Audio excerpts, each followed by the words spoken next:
Oke. Assalamualaikum warahmatullahi wabarakatuh. Perkenalkan, nama saya Fahmi Arif Fadila,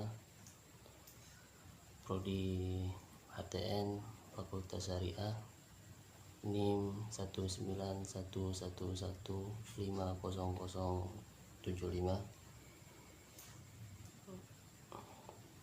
Akan menjelaskan pertanyaan tentang Pak Swansar UTS ujian tengah semester. Nah, pertanyaannya ialah 1A. Jelaskan perbedaan antara divisi akhlak dan tasawuf. Jelaskan juga perbedaan objeknya, beri contoh masing-masing. Yang B, tulislah hadis Nabi tentang akhlak masing-masing. Tulislah hadis Nabi tentang akhlak dan hadis Nabi tentang dalam masalah. Tentang dalam masalah tasawuf dan hadis Nabi tentang dalam masalah tasawuf, jelaskan. Dalam masalah tasawuf, jelaskan. 2A, tulislah ayat Al-Quran tentang akhlak kepada Allah dan Nabi. Jelaskan, beri contoh. Yang B, ada 3 macam tasawuf. Coba Anda tulis, beri contoh, terangkan satu persatu. 3A, apakah perbedaan zuhud dan wara? Jelaskan dengan berdasarkan ayat Al-Quran dan hadis Nabi, beri contoh masing-masing. 2B, apakah yang dimaksud manusia hedonisme dalam gaya hidup? Jelaskan. Yang terakhir 4A, di dalam dimensi akhlak tasawuf ada istilah muhasabah, tawabah, syukur, sabar, ikhlas, ridho, dan tawakal. Jelaskan masing-masing istilah tersebut berdasarkan ayat Al-Quran dan hadis Nabi, lalu dihubungkan dengan kehidupan kita sekarang yang serba susah payah dan sulit. Itulah pertanyaannya. Oke, sekarang kita akan menjawab pertanyaan dari tersebut.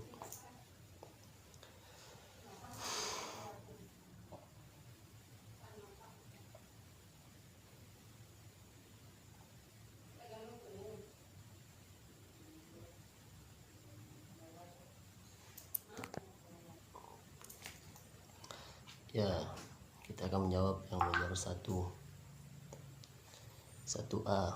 Kata akhlak berasal dari bahasa Arab, jamak dari kulukun, yang menurut etimologi berarti budi pekerti, perangai, tingkah laku, atau tabiat. Sedangkan secara terminologi, ulama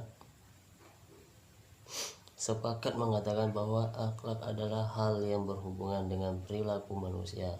Jadi dapat disimpulkan bahwa pengertian akhlak Islami aturan perilaku manusia yang sesuai dengan ketentuan syariah dan aturan Islam Ada beberapa pendapat tentang asal-usul kata tasawuf. Ada yang mengatakan bahwa tasawuf berasal dari kata syafa, artinya suci, bersih atau murni.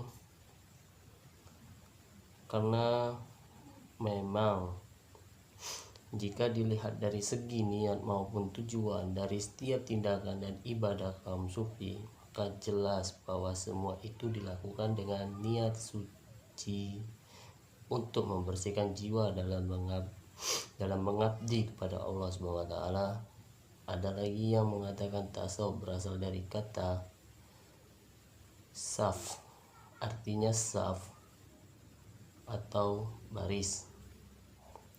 Mereka dinamakan sebagai para sufi menurut pendapat ini karena berada pada baris saf pertama di depan Allah, karena besarnya keinginan mereka akan Dia, kecenderungan hati mereka terhadapnya, objek kajian tasawuf adalah hati atau jiwa manusia.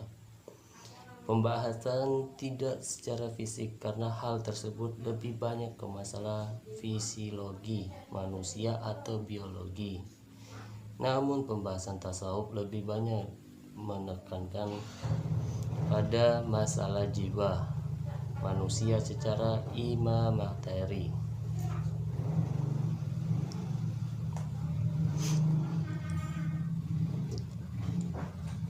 Yang 1B, dalam suatu hadis diriwayatkan yaitu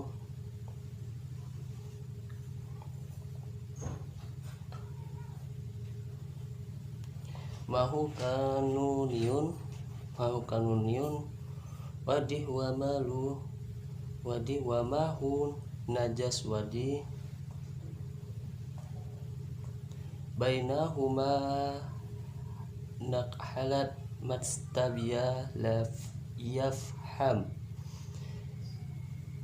kitamin al-mutasabiyah min yahmi nafsi min al-asyah alti takun duna kiarwadi hatan bain al-hilal wali haram saya tafiz bidini wa min la yastati ani yaitani bih mital rai al-ma'is aldiya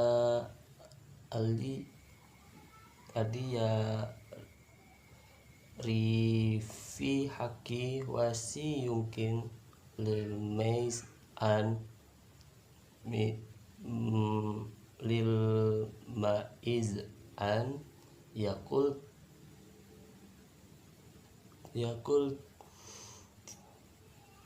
tia mana lai min al hukul altiya milikuha min ladai ahmez al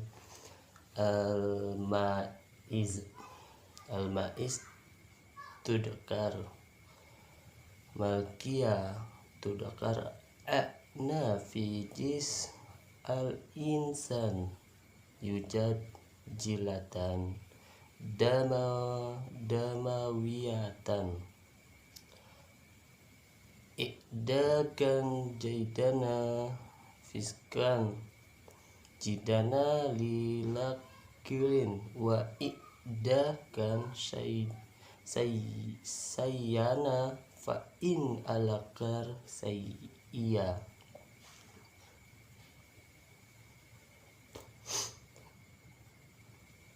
Sawa kan kadfahu qaib al-qulbun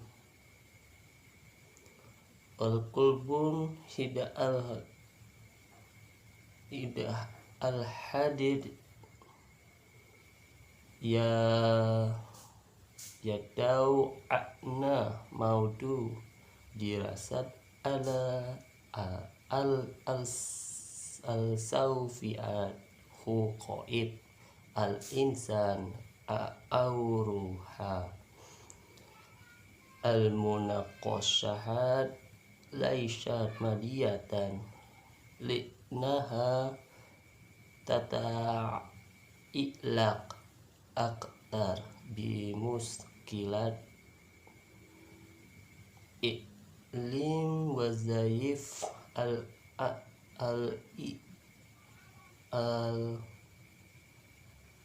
al-aida au al-biuji munaqasat al-wasturakaz aktar ikla muskilat al-nafs al-bashari'at fi al-mawadiki al-madi'at, yang artinya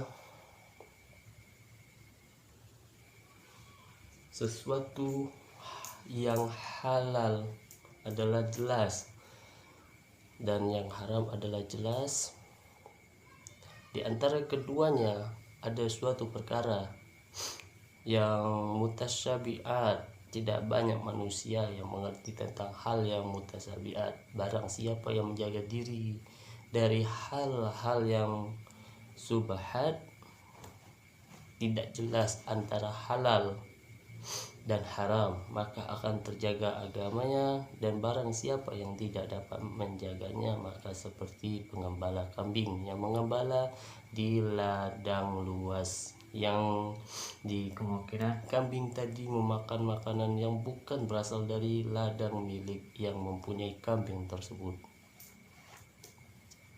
Ingat, semua itu ada pemiliknya. Ingat, sungguhnya dalam jasad manusia ada segumpal darah, ia itu baik, maka akan baik yang lainnya, dan jika jelek maka jelek yang lainnya. Maka ia adalah qalb atau hati. Dari hadis tersebut nampak bahwa objek kajian tasawuf adalah hati atau jiwa manusia. Pembahasan tidak secara fisik, karena hal tersebut lebih banyak ke masalah psikologi manusia atau biologi. Namun pembahasan tasawuf lebih banyak menekankan pada masalah jiwa manusia secara imateri.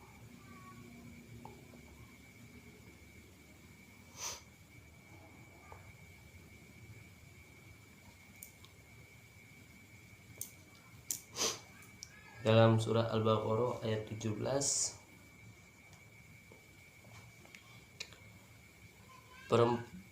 perumpamaan mereka adalah seperti orang yang menyalakan api, maka setelah api itu menerangi sekelilingnya, Allah hilangkan cahaya yang menyinari mereka dan membiarkan mereka dalam kegelapan, tidak dapat melihat.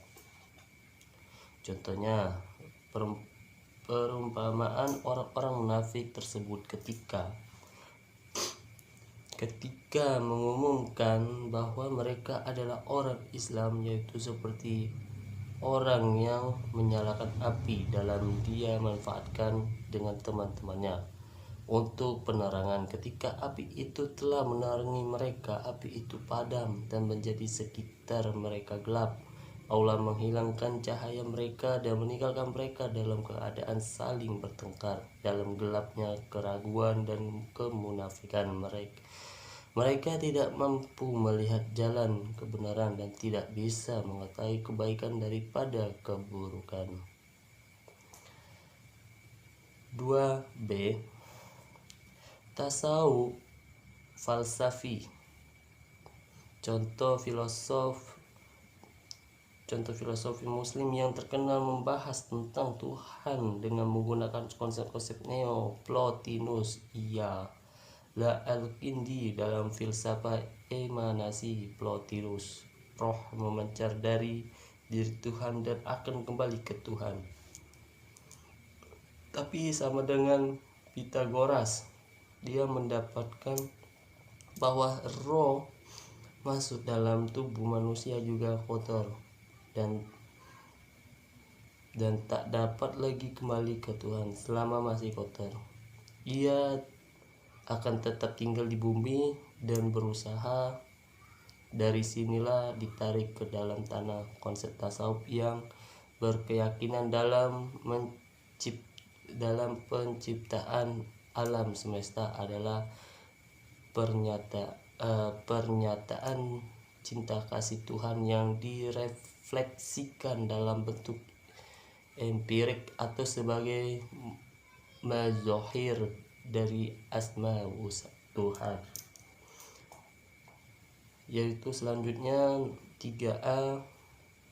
Alhamdulillah wassallallahu wassalam wa baraka ala rasulillahi wa ala alihi wa sahbihi amma ba'd. Sebagian ulama menyatakan bahwa tidak ada perbedaan makna antara wara dan zuhud, sehingga mereka menggunakan dua istilah tersebut dalam satu pembahasan saja. Namun yang nampaknya lebih tepat, ada perbedaan antara keduanya. Yang lebih tepat adalah sebagaimana dikatakan para ulama bahwa zuhud adalah meninggalkan semangat untuk meraih hal yang tidak bermanfaat bagi akhirat, seperti berlebihan dalam hal-hal yang mubah yang dapat membuat seseorang lalai dari ketaatan kepada Allah Subhanahu wa taala. Adapun wara yang syar'i adalah meninggalkan hal-hal yang dapat membahayakan nasib kita di akhirat, termasuk di dalamnya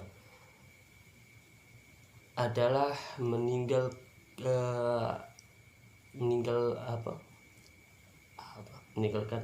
hal yang dapat membahayakan nasib kita di akhirat, termasuk di dalamnya adalah meninggalkan hal-hal yang haram dan subhat, karena perkara subhat itu terkadang merupakan hal yang membahayakan nasib seseorang di akhirat.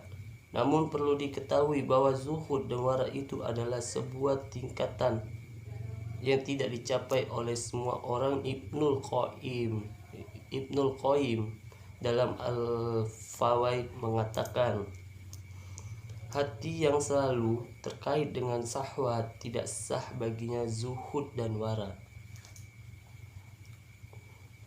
Lanjut ke 3, tasawuf irfani.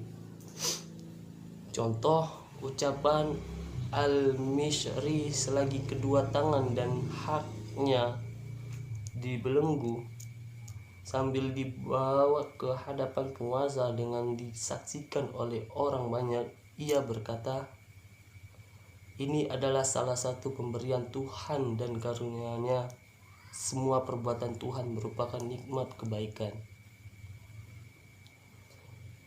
Hedonisme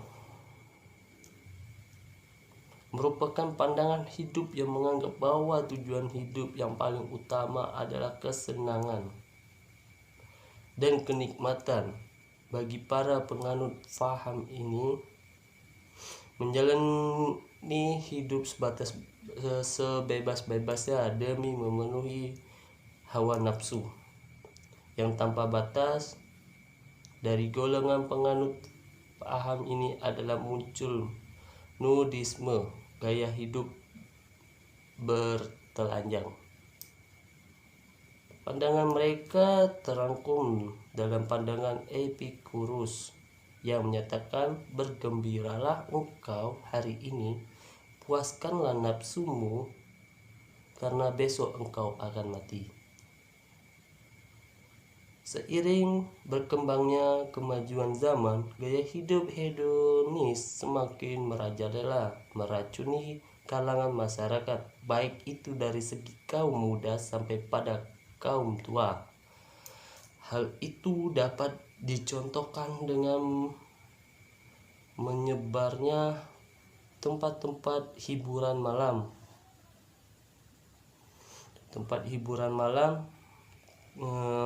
Kayak diskotik, dari kaum muda hingga kaum tua datang menghabiskan waktu bersenang-senang, berpoya-poya, berjudi, minum minuman keras, berzina dan sebagainya. Banyak ya.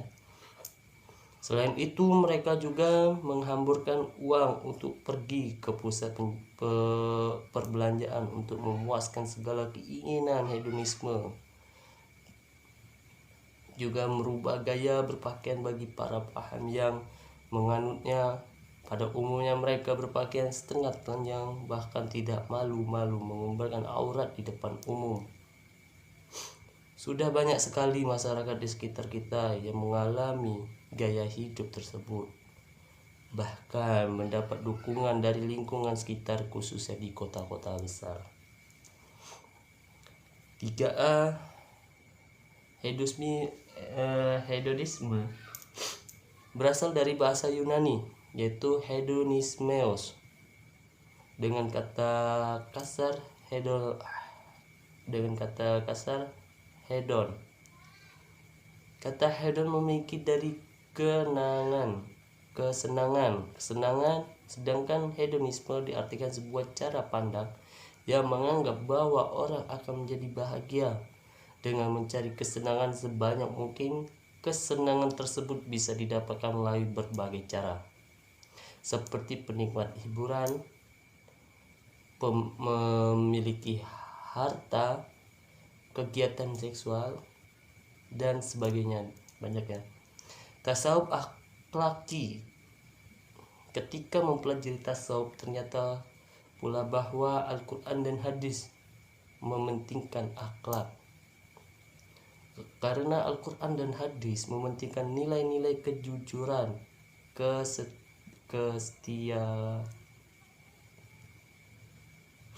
kesetiakawanan, persaudaraan, rasa kesosialan, keadilan, tolong menolong, murah hati, suka memberi, maaf, sabar, baik sangka, berani, suka memberi, maaf, sabar, baik sangka, berani, kesucian,